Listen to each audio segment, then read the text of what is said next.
Good morning friends, எல்லாருக்கும் வணக்கம்.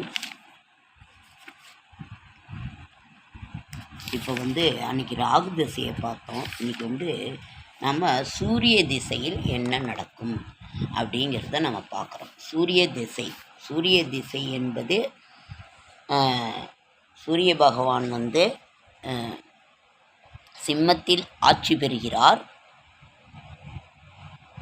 சூரியன் மேஷத்தில் உச்சமடைகிறார், துலாத்தில் நீசமடைகிறார். அப்போ திசாபுத்தி பலன்கள் எப்படி, சூரிய தசாபத்தி பலன்கள் எப்படி இருக்கும்? சரி, சூரிய திசை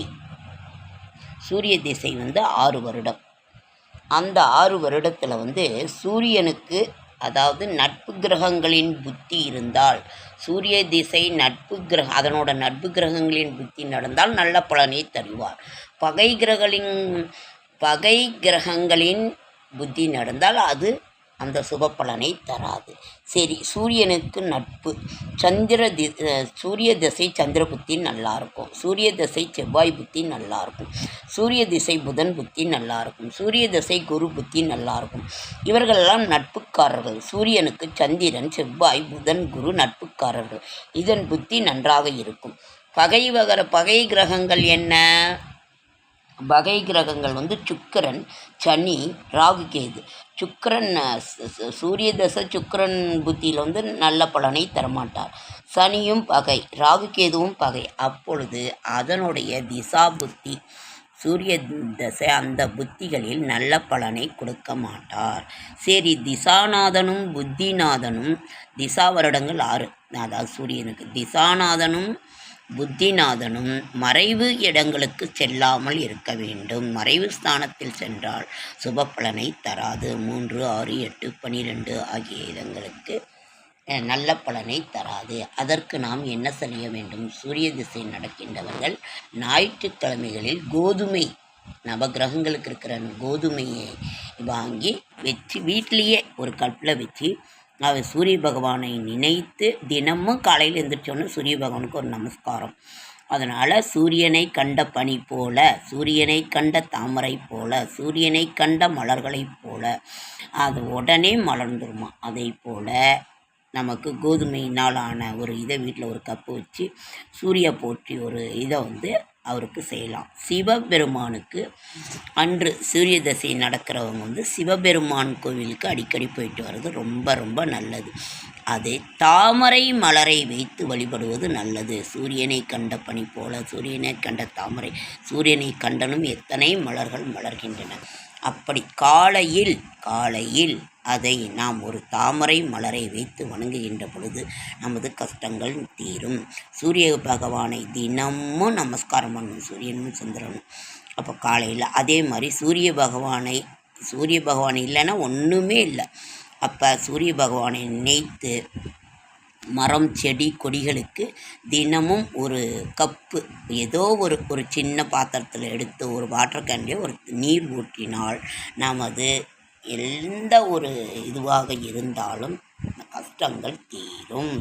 சரி, சூரிய பகவான் ஆட்சியாக இருக்கின்ற பொழுது அவர்களுக்கு என்ன நடக்கும்? நல்லா உச்ச பலனைனா என்ன கொடுப்பாரு? தலைமை, சூரியனாவே தலைமை, அரசாங்க சம்பந்தப்பட்ட நமக்கு சூரிய திசை நடக்கின்ற பொழுது அரசாங்க சம்பந்தப்பட்ட வேலைகள், தொழில் எது ஆரம்பித்தாலும் ரொம்ப நல்லா நடக்கும்.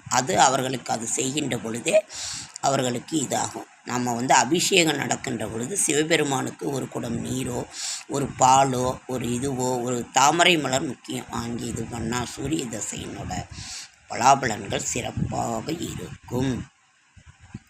அதே மாதிரி சூரிய திசையில் நம்ம என்ன செய்யணும்? சூரிய தசா பரிகாரங்கள்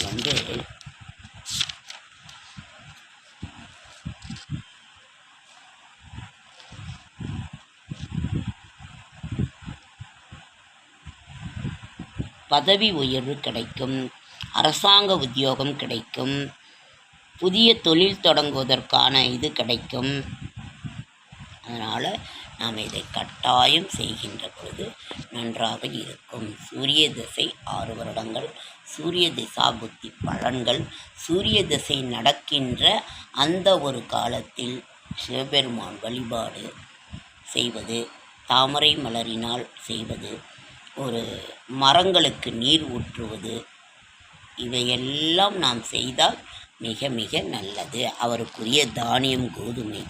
அதை கோதுமை ஒரு பிடி வைத்து அவரை வணங்குகின்ற பொழுது ரொம்ப ரொம்ப 7 குதிரைகள் பூட்டிய வாகனத்தில் சூரிய பகவான் வீற்றிருப்பார். தலைமை பொறுப்பில் இருப்பவர் அவர்தான். அதனால் இதை செய்தால் சூரிய திசை பலன்கள் நமக்கு மிக நன்றாக இருக்கும். சூரிய திசையில் என்ன,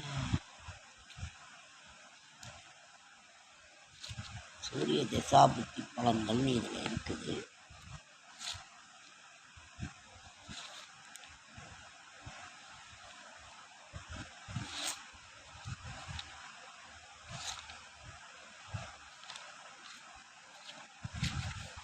சரி, இன்னும் விரிவாக நாளைக்கு சொல்கிறேன். ஓகே ஃப்ரெண்ட்ஸ், லைக் பண்ணுங்கள், ஷேர் பண்ணுங்கள், கமெண்ட் பண்ணுங்கள், சப்ஸ்கிரைப் பண்ணுங்கள். என்னால் முடிய தகவல் நல்ல தகவலை சொல்ல என்னோடய ஷார்ட்ஸ் வீடியோ பார்க்குற அனைவருக்கும் நன்றி நன்றி நன்றி.